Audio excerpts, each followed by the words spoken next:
Hello everyone, today I'm here with a pyramid of carnivorous plants and two of my bosses, and we're gonna build some new homes for the plants together. We've been trying with different types of terrariums in the past few years, but carnivorous plants are just something different and something new even for us. And the terrarium we're gonna use is something completely different as well, because it's a microterrarium. This is the new product from Aqua Art, specifically designed for these plants. It can also be used for other type of terrarium plants, and they have two other products as well for this.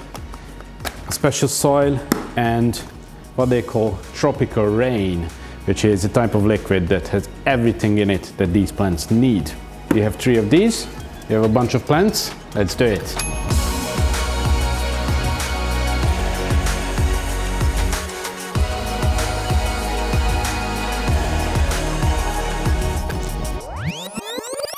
We wanted to open them together, but Viktor was impatient. Sorry. What is included in the box?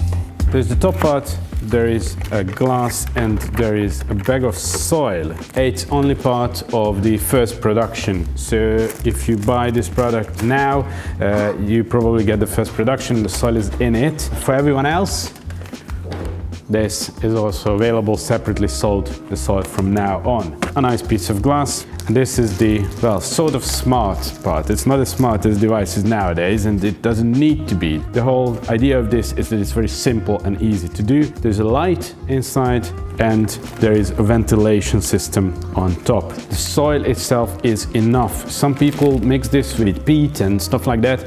Aqua Art actually says that it can make your soil having some fungus issues. So they recommend not to mix the soil with anything. Just use the soil on the bottom at about 2 centimeters, not more, not less. The plants need 2 centimeters to have their root system growing properly. And if you go higher, then you just lose too much space, and well, some other biological chemical stuff can start happening in the bottom if it's too thick. So 2 centimeters it is. That's the first step. So, let me help you. Can open it. Yes. Have you seen a Ziploc before? It is new for me. Okay, so I'm not sure if the amount is about 2 centimeters or more, so don't...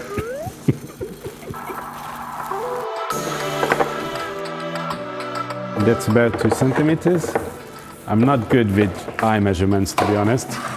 Okay, thank you. So, that's 3. Too much. That's 2.5. That's 3 as well. Okay, should be fine. I love these small things, which basically you can put into a shelf or to your desk or something, so you don't need to be any special cabinet furnitures. And if you love the plants, and the big plus is that you don't need too much maintenance. You spray it once a day. Yeah. There's even an option to have it without spraying for longer if you go away for a few days and stuff like that.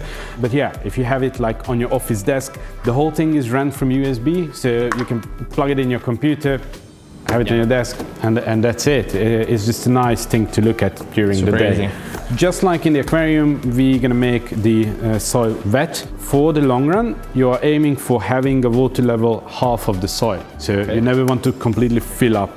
You can either use RO water, or you can use the tropical rain from the beginning. I think for having the bottom layer wet, we are better off with some water, and then we're going to use this for later on for daily spraying. How long we need to wait till we see some results? Just like with any terrarium, it's much slower than what we see in the aquarium. What I've seen is after about 1 month, 1.5 months, it already looks really nice. And I've also seen one that has been running for half a year. That's amazing. I think the biggest challenge in this type of terrarium is using the height. You need to make sure that you choose the correct plants for the bottom layer, the mid layer and the top layer. And for that, there's actually some cheat sheet on the packaging of the plants. It has dots for light and humidity. Now, light is 2 dots, so high for all the plants. So they need highlighting. There's not much to do about that. But with humidity, some of the plants have 1 dot, so lower humidity requirement, and some plants have 2 dots, which is higher. In a system like this, humidity is also always going to be higher on the bottom. So all the plants that have 2 dots go in the soil on the bottom level. All the plants that have 1 dot, they can go on higher levels attached to the hardscape. Best to use any type of hardscape material that's actually porous and that can hold some water and some humidity. Lava stones, dragon stones and ironwood. And what you need to do is cover the hardscape in peat. And as the peat goes on the surface of the hardscape, that's where you can actually put your plants with just a tiny bit of gel glue. This is the low pH type peat. That's very important for the carnivorous plants. We're gonna make this moist, really moist. Does it have a good smell? Rainforest. Rainforest. It actually smells like rain. This is gonna be the base of my hardscape. I make this wet as well, all around. And then I'm gonna start to cover it with the peat. This is gonna be the media for the plants to root into on the hardscape. Don't think you need to be like really thorough with this. And if you want to keep some of the hardscape visible and you know that you won't have any plants on the bottom part, then you don't need to do it for that part. Tomi made a lava Wiener Schnitzel. Yeah, that's one way to put it. And now what we can do is take some plants and use the normal gel glue that we use for the aquarium plants as well and glue it on it. What's really important is, well, you just use a very small amount of glue, just like with aquarium plants, and you glue the leaves, not the roots. Because the leaf is going to die off later on, that's not a problem, it obviously grows other leaves, but if you glue the root system, you might kill the plant. For dragonstones, I think you can do that, you don't even cover it, you just put peat in the holes where you want to put plants, and then some of your hardscape is going to be still visible. Okay. That piece is still too big, isn't it? It's still too big. Yeah. Well, it's filled. You can obviously use moss, you can use terrestrial moss, you can also use aquarium moss. The really high humidity, especially on the bottom of the terrarium, is almost the same as if they were in underwater. And actually it's recommended to cover all the soil where you don't have plants. You plant the carnivorous plants you want in the soil and then fill out the remaining spaces with moss. Do we need to worry about the temperature?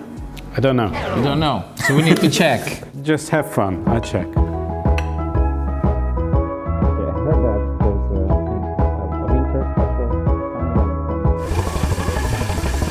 Carnivorous plants temperature. This might be Fahrenheit. I'm not sure. Okay, so Viktor has actually looked it up in what? This is ChatGPT or what? No, it's Perplexity. Okay, so with AI. So the Venus flytraps need or prefer a 20 to 30 Celsius. So Nepenthes thrive in 26 and 32 Celsius. Drosera favors 18 and 25. 22, 25-ish, so a normal room temperature seems to be fine. All this is actually listed by the plants. Yep. So if we would have looked up our own website, I think the temperature ranges are there. Okay. If I put a piece of wood on this, then I lose all the space I have. I might just go with this piece and that's it. Maybe elevate it a bit by another one. What I'm going to do is have this moss to cover that bottom. This thing is tricky. It's smaller than you think. Yep, it's very small. Can we use aquatic plants in the bottom?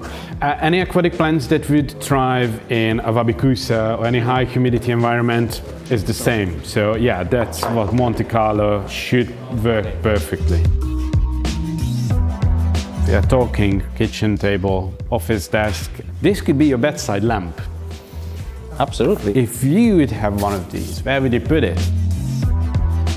For this plant, Drosera spatulata has 2 dots for humidity, so it's perfect to have in the bottom part. Pinguicula Niklas, what, they just made these names up. This has humidity 1 dot, so this is going to be on the top. Yeah, these type of builds are great when especially you're doing this with your family. It's good fun for an afternoon to make something nice for the kids' room or whatever. You love the noise? Good. It's too late to sort. No, these are my plants. There are plants over there. Okay, so the gel itself is quite different from the aquarium plants, and actually some soil is mixed into the gel as well. You have tiny ones like these. There is obviously a main plant in the pot, but it starts growing in the in vitro environment. Actually, there's an even smaller one.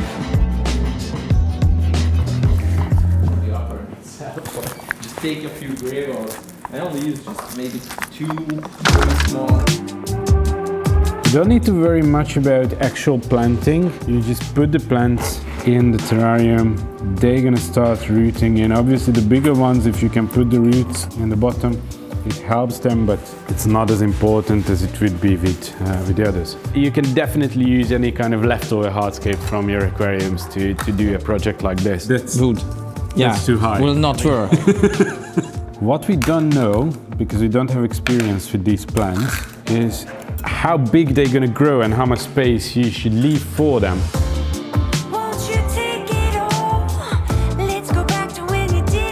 Viktor has found a piece of wood that actually fits. So just a small dot of glue and then glue the leaf. I don't know what I'm doing. Do you want to change? You just went for the So biggest, nice. the biggest plants possible. Where do you put that? I think it's this hole. It's good for them. You like it? I like it, but it should grow later on. One of the questions we already got quite a few times about these plants, that obviously these are carnivorous plants, so do you need to feed them? And the answer is you can, but be aware of 2 important aspects. First of all, the actual bag that catches a live animal and eats it, that bag dies off. So if you constantly feed your plants, huge parts of your plants are going to die, so that's not good. And the other thing, these plants look nicer when they are in their hunting mode. Whenever they don't get fed, they look much nicer, the colors pop more, they grow quicker, so... Won't they starve? No, actually they won't starve. I don't know why or how, but they won't. Probably they are taking nutrients from the soil as well. You finished? Yeah. What about that plant? You're gonna eat it? It's carnivorous, it's gonna eat you from the inside. Oh. It doesn't actually have a ventilator inside. The ventilation is only by deciding how much you open the top, so how much humidity you let to escape, basically. So, and it starts. I don't know which setting this is, but let's figure it out. You change the light intensity and the ventilation together. If you line it up, so the stick out bit is aligned with the arrow on the top, that's the middle setting. This is very low ventilation. If you start turning towards the right, you can set the ventilation and the light is at 50%. If you go back to the alignment and you start turning left, you can set the ventilation to whatever you want and the light is on 100%. For the first 3 weeks, 50% lighting, high humidity, so closed ventilation, and lighting for 8 hours a day. After 3 weeks, you can go to 100% light, 10 to 12 hours a day, and then you should start playing around with the ventilation. If you are always there and you can spray it every day, then you can have the ventilation fully open, because it won't dry out. If you go away for a few days, just go back to 50%, close the ventilation as much as you can, make it like really moist before you go away, last minute, and it should survive easily a few days. Viktor is done. Yep. Did you fill the bottom to half? I still need to, but I can remove it. It's very important that when you start it, fill the soil to 50% with water. Victor has a piece of hardscape in the middle. It's like a walk-around terrarium. Yeah, that's why I wanted to mention, that you basically build a one-sided, but I couldn't figure out which point looks the best. It's a perfect thing to give as a gift to someone. Yes. Right? So Even basically like it's some kind of handmade. Or empty as well. No. That's it. I think this is the first thing we've done on the channel that I'm going to bring home. Thank you guys for joining us. I hope you like what we made. Let us know if you want to try it and if you're thinking about getting one for yourself. Or if you want an update later on how this goes, if you take this home. Later on, especially on our social media channels, you're definitely going to see how these look after a few months. And yeah, if they go as we plan, they're going to blow your mind. So thank you for joining us. Goodbye. Bye.